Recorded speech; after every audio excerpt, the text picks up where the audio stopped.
안녕하세요. 연명입니다. 오늘은 워렌 버핏 따라하기 시간에서 회사의 주가에 대해 비교해보는 그런 시간을 가져보도록 하겠습니다.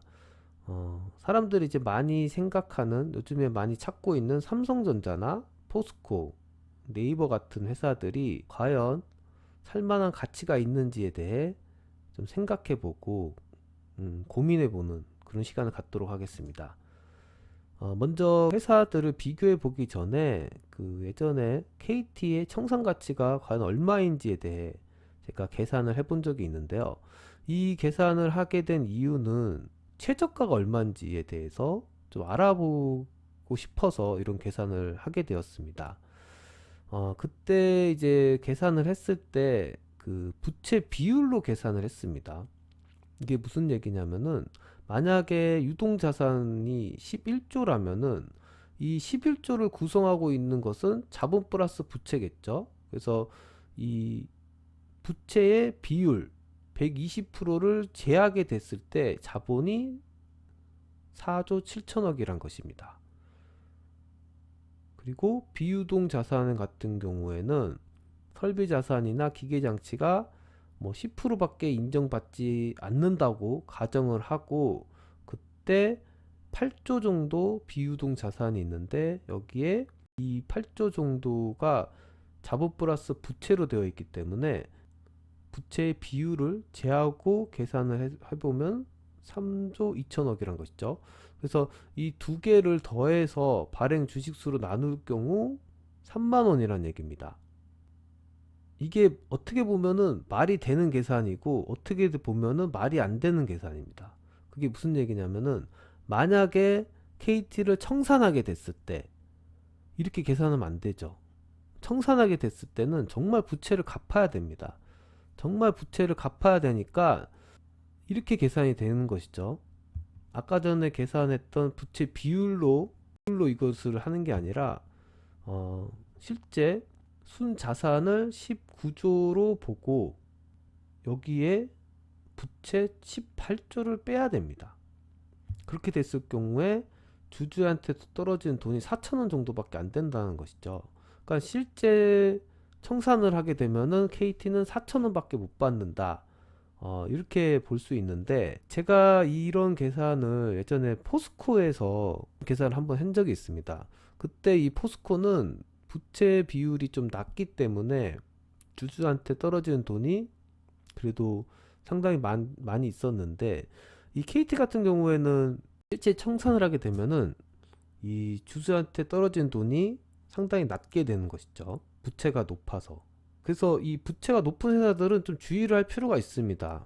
정말 청산을 하게 되면은 주주한테 떨어지는 돈이 얼마 없다는 것에 대해서 좀 생각을 할 필요가 있다는 것이죠. 하지만 이 KT가 청산을 하게 될 경우가 있을까요? 제가 생각하기에는 막 2, 30년 뒤에 무슨 일이 벌어지지 않는 이상 없을 것 같습니다. 그래서 단지 최저가가 얼마일지에 대해 생각해 보기 위해서 이런 계산을 한 거일 뿐이고요. 과연 이 주가의 가치는 과연 그러면 무엇으로 생각을 해봐야 될까요? 지금 코로나 여파로 정말 투매 현상이 나올 정도로 주식이 떨어지고 있는데 그 각 회사들의 주가는 과연 어느 정도까지 떨어질 수 있을까요? 제가 여기서 계산한 그 정말 부채를 갚을 때 주주한테 떨어지는 돈, 그게 최저가일까요? 그 부분에 대해서 여러분들도 한번 생각을 해보셨으면 좋겠습니다. 여기에 당기 순이익을 시가총액으로 나눈, 이게 무슨 소리냐면 시장에서 평가받고 있는 회사의 가치가 이제 시가총액이 되겠죠. 대비 벌어들인 돈, 이런 얘기가 되겠죠. 또 달리 얘기하면 초기 수익률.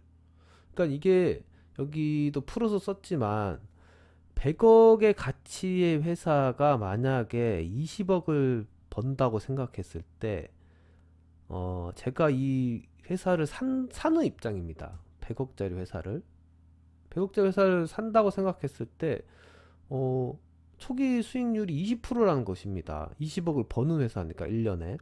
이게 똑같은 얘기입니다. 시가총액을 당기순이익 나눈 게. 요것을 이제 KT에 적용을 해보면은 KT를 만약에 내가 4조 6천억이 있어서 이 KT를 산다고 했을 때 KT의 그 초기 수익률이 17%란 얘기죠. 어떻게 보면 상당히 많은 수익을 가져갈 수 있습니다. 초기 수익률. 회사를 사서.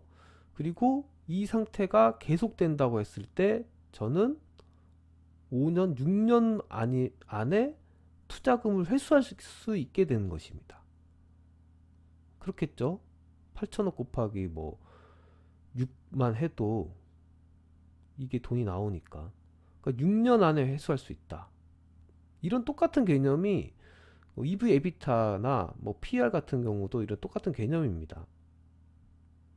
자, 삼성전자 같은 경우 어떻습니까? 삼성전자 같은 경우에는 253조가 필요합니다. 253조를 들여서 이 회사를 사게 되면 1년에 30조를 벌 수 있다. 그래서 초기 수익률이 11%다. KT 대비해서는 좀 낮죠. 초기 수익률이. 포스코 같은 경우에는 KT랑 비슷해요. 지금 17% 정도 되고, 네이버 같은 경우 어떻습니까? 네이버는 시가총액이 이제 23조인데 8조 정도, 0.8조 정도 벌고 있습니다. 당기순이익을.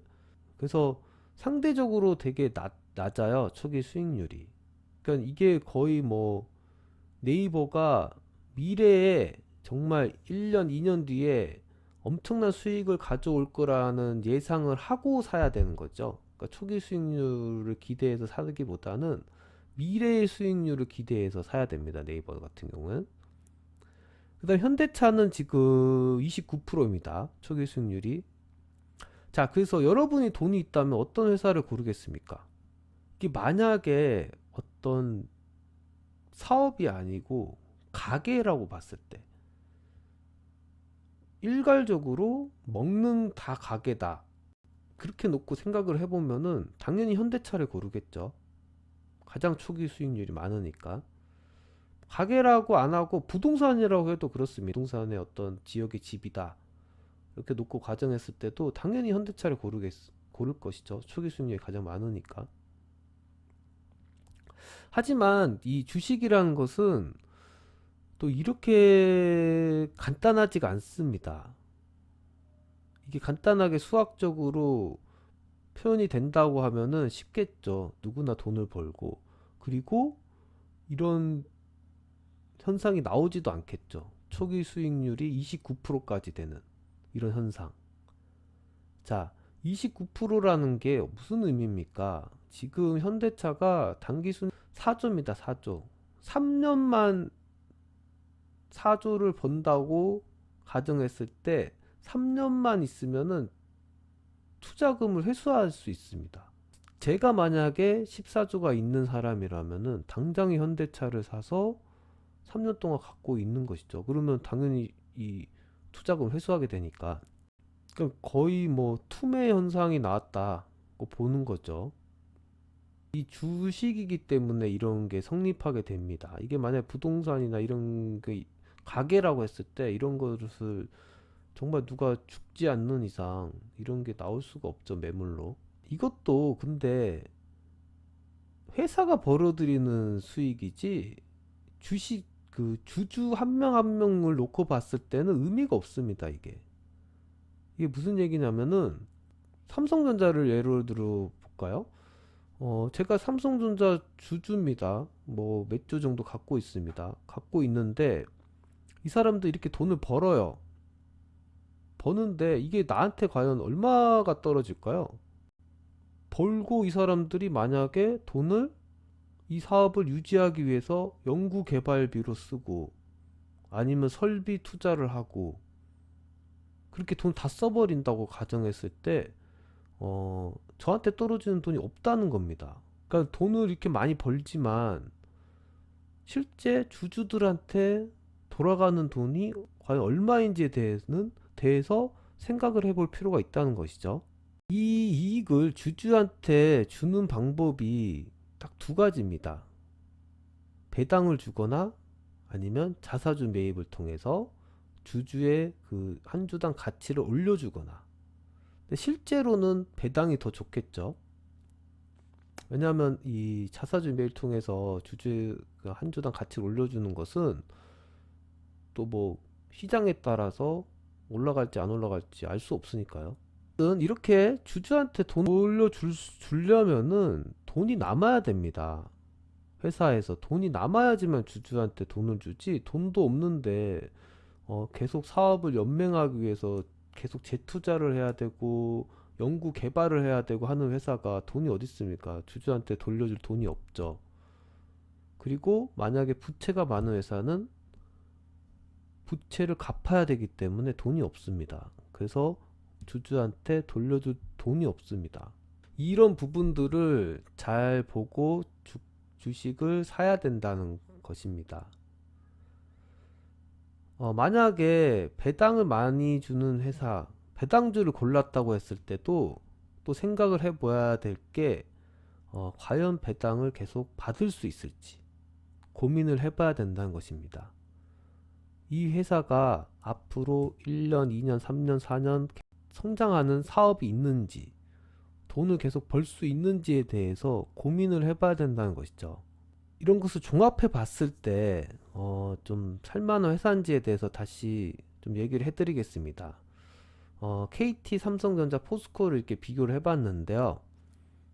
초기 이제 수익률이죠. 초기 수익률은 당연히 KT하고 포스코가 좋죠. 지금 삼성전자는 초기 수익률이 그렇게 좋지는 않습니다. 이제 KT나 포스코에 비해서. 그러니까 이게 만약에 부동산이나 가계로 봤을 때는 당연히 KT와 포스코를 사야 되는 것이죠.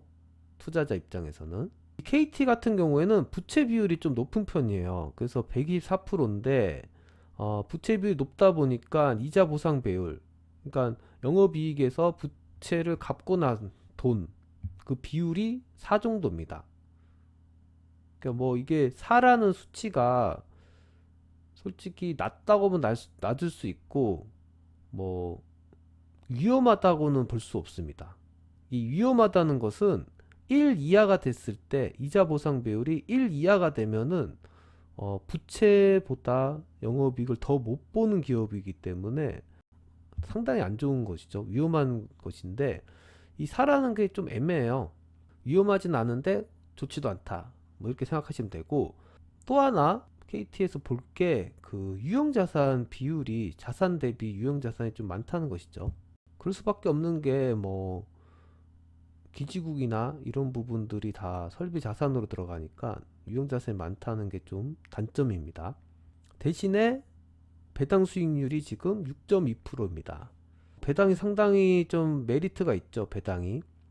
이 배당이 메리트가 있어서 만약에 KT를 사는 것을 고려한다고 봤을 때 중요하게 생각해야 되는 부분은 이 배당을 계속 받을 수 있는지, 이걸 고민해 봐야 된다는 것입니다. 자, 전망은 어떻습니까? KT 전망?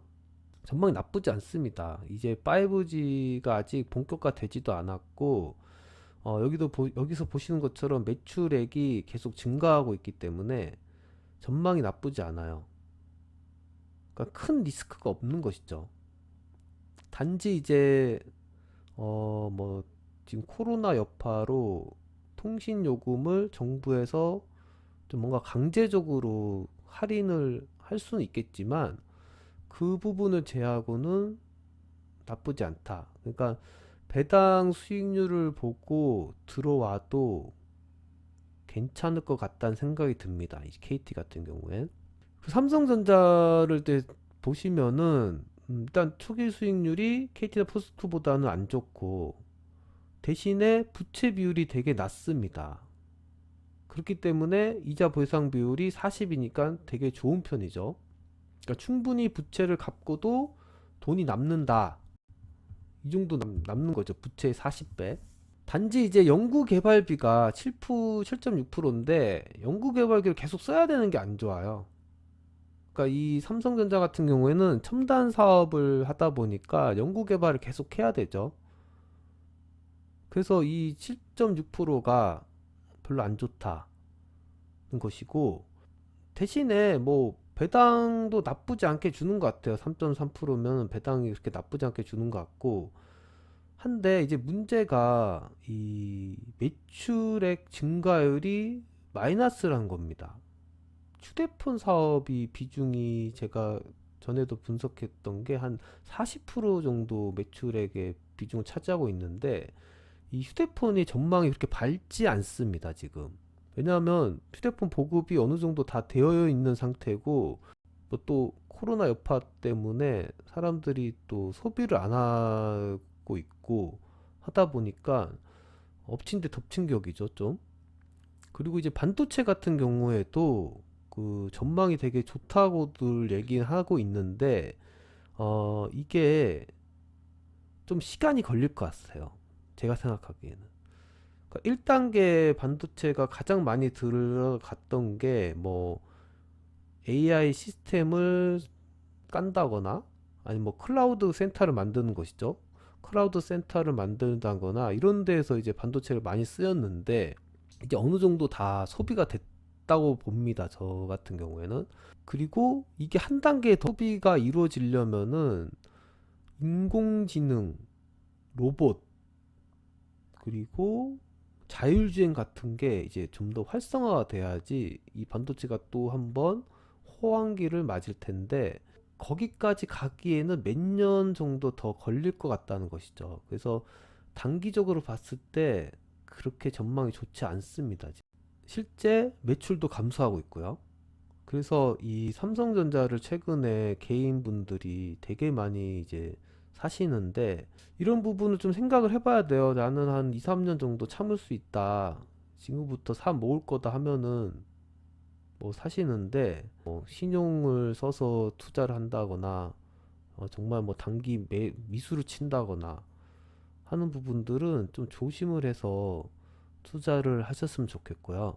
그리고 포스코 같은 경우에는 지금 초기 투자 이익률, 수익률도 17% 높은 편이고 배당 수익률이 되게 높아요. 이 배당 수익률 7.2% 정도 되는데 문제가 뭐냐면은 여기서도 보듯이 매출이 지금 떨어지고 있고 이 철강 쪽 전망이 그렇게 좋지 않습니다. 뭐 선박, 건설, 자동차 이런 부분들이 사업이 그렇게 좋지 않죠, 지금. 또 엎친 데 덮친 격으로 코로나 때문에 이 시장이 좋지 않습니다. 그래서 이 배당을 향후 유지시켜 줄 거냐에 대해서 보장이 없다는 것이죠. 매출이 계속 꾸준히 발생해야 이런 배당률을 유지시켜 줄 텐데, 배당금을 유지시켜 줄 텐데, 이게 보장을 못 한다는 겁니다. 포스코 살 때는 이런 부분들을 좀 유의를 해서 다시 한번 생각해 보시고 사셨으면 좋겠고, 그래도 포스코가 싸긴 싸죠, 지금.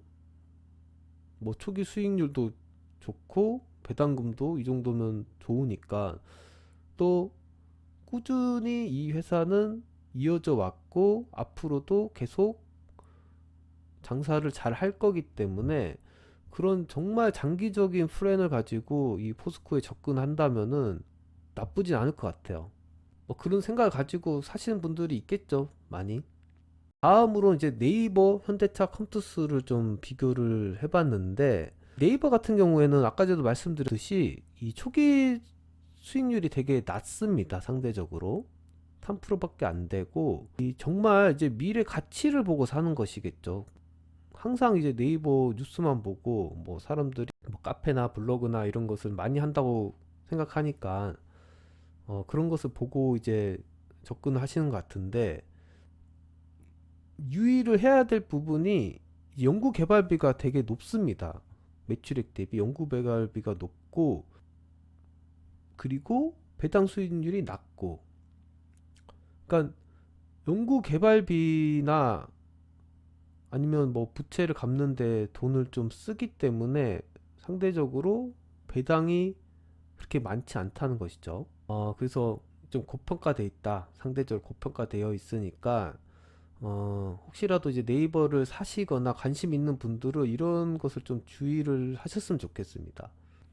현대차는 어떻습니까? 현대차는 지금 뭐 초기 수익률도 좋고 배당 수익률도 좋고 매출액도 좋고 뭐 나쁜 게 없습니다. 딱 하나 나쁜 게 부채가 150%가 좀 많다는 건데 이 부분은 이제 사업만 잘 된다면은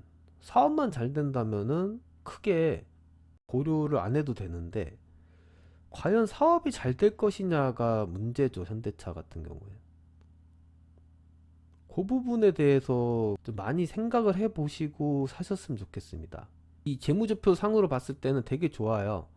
부채 비율이 좀 많다는 거 빼고는. 하지만 충분히 영업이익이 나오기 때문에 이자 보상 배율이 11이 됩니다. 그래서 이 부분은 걱정을 안 해도 되는데, 문제는 향후 사업이 계속 유지될 거냐가 문제죠. 자동차가 잘 팔릴 거냐. 그 부분에 이제 중점을 두고 조사를 하셔서 뭐 수출도 잘 되고 자동차 잘 팔릴 것 같다, 이렇게 생각되면 현대차를 사시는 거고. 그 다음에 컴투스입니다. 컴투스는 보시면 가장 좋은 게 이제 부채 비율이 없습니다. 거의 7%니까 거의 없다고 봐야 되고요. 연구 개발비도 상대적으로 적고, 뭐 유형 자산 없고, 근데 배당률이 작아요. 그러니까 이 사람들은 도대체 이 돈을 어디다 쓰는지 잘 모르겠어, 제가. 부채도 없고 유형 자산도 없는데, 그렇다고 뭐 연구 개발로 재투자를 하는 것도 아니고, 과연 어디다 쓸까요, 돈을? 그래서 뭐 이번에 자사주 매입을 한다고 나왔더라고요. 대량 자사주 매입을 하면 좋겠는데, 어쨌든 이 컴투스는 지금 투자를 하기에 좀 괜찮을 것 같습니다. 배당이 적은 게 이제 주주한테 떨어지는 게 좀 적기 때문에, 주주 환원 입장에서는 별로 안 좋은 회사지만, 말 그대로 이제 돈을 쌓아놓고 있기 때문에 컴투스는 나쁘지 않다. 투자를 해도 그렇게 보여집니다. 그래서 제가 여기서 여섯 개의 회사를 다뤘는데, 여러분들한테 제가 뭘 사라, 하지 마라 이러는 게 아니라, 어떤 회사를 살 때 이런 부분들을 다 생각을 해보고 사야 된다는 것이죠. 그러니까 뭐 삼성전자를 내가 만약에 투자한다 그랬을 경우에는 전망이 어떤지, 현재 무슨 리스크가 있는지, 이런 것들을 다 좀 보고 평가를 내린 다음에 어떤 계획을 가지고 샀었으면 좋겠어요. 그러니까 좀 뭔가 장기적으로 내가 바라볼 건지 아니면 단기적으로 바라볼 건지. 이 삼성전자 같은 경우는 제가 좀 장기적으로 바라봐야 된다고 그랬죠. 대신에 뭐 컴투스를 사게 된다 봤을 때는 이런 부분은 이제 단기적으로 봐도 되는 부분이고요. 그래서 좀 여러 가지를 많이 고려를 해서 그 주식을 살 필요가 있다, 그런 것을 이제 말씀드리고 싶고, 오늘 또 보니까 주가가 좀 상승을 했습니다. 그래서 이건 이제 어제 제가 이 자료를 만들었는데 오늘 주가가 상승을 했더라고요. 여러분들 주식 하시는 분들한테 좀 기분 좋은 그런 소식이 앞으로 들렸으면 좋겠습니다. 계속 주가가 이제 패닉셀을 이제 어느 정도 멈추고 좀 상승을 했으면 좋겠습니다. 네, 끝까지 들어주셔서 감사합니다.